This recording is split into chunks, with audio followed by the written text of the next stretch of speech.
ஆண்டவராகிய இயேசுவின் நாமத்தில் இந்த காலை நேரத்தில் உங்களை வாழ்த்துகிறேன். இந்த காலை நேரத்தில் ஆண்டவருடைய பிரசன்னத்தை உணரும்படியாய் நாம் வந்திருக்கிறோம். அன்பான குடும்பத்து மக்களே, இந்த நாள் வரை நம்மை ஆச்சரியமான பாதையிலே நடத்தி வந்த ஆண்டவர் நம்ம ஆண்டவர். நம்ம ஆயுசு நாளோடு ஒரு புதிய நாளை கூட கூட்டி சேர்த்திருக்கிறார். அதிகமாக ஆண்டவருக்கு நன்றி சொல்ல நாம் அழைக்கப்படுகிறோம். ஏசாயா 30:18 உங்களுக்கு இறங்கும்படி கர்த்தர் காத்திருப்பார் என்று வாசிக்கிறோம். He may be gracious to you.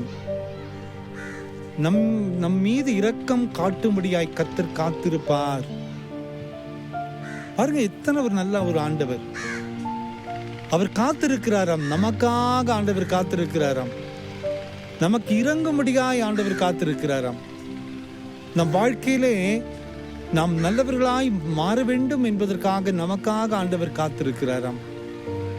பாருங்க, எத்தனை ஒரு அன்புள்ள ஒரு ஆண்டவரை நாம் பெற்றிருக்கிறோம். நமக்கு இறங்கும்படியாய் ஆண்டவர் ஆயத்தத்தோடு இருக்கிறார். பாருங்க, வலிய வந்து நம்மை நேசிக்கிற ஒரு ஆண்டவர் தான் நம்ம ஆண்டவர். பேதுருவும் சீடர்களும் இயேசு தம்மை விட்டு எடுத்துக்கொள்ளப்பட்ட பின்பதாக நம்பிக்கை இழந்தவர்களாய் கடலை தேடி போனாங்க. இனி இந்த கடல் தான் நமக்கு வாழ்க்கை, இனி இந்த மீன் பிடிக்கிற பணிகள் தான் நமக்கு ஆதாரம் என்று சொல்லி போனாங்க. ஆனா ஆண்டவரை விட்டு பிரிந்து போன ஒரு சூழ்நிலையில கூட அவர்கள் திரும்பி வருகின்ற பொழுது இயேசுவானவர் எதிர்கொண்டு போய் நிற்கிறார்.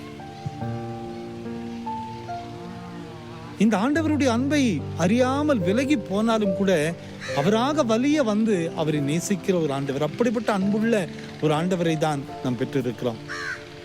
இன்னைக்கு நம்ம குடும்பத்திலே நம்ம வாழ்க்கை வாழ்கிற பாதையிலே யாராவது நம்மை கடினமாக பேசிவிட்டால் நாம் பிரிந்து போய் விடுகிறோம். நம்மை விட்டு பிரிந்து போயிடுறாங்க. ஒரே ஒரு வார்த்தை போதும் ஒரு உறவையை உடைத்து விடுகிறது. ஆனால் நாம் எவ்வளவுதான் ஆண்டவரை வேதனைப்படுத்தினாலும் கூட நமக்கு இறங்கும்படியாய் ஆண்டவர் காத்துக்கொண்டே இருக்கிறார். அதுதான் தெய்வீக அன்பு. அதுதான் மாறாத உயர்ந்த ஒரு அன்பு.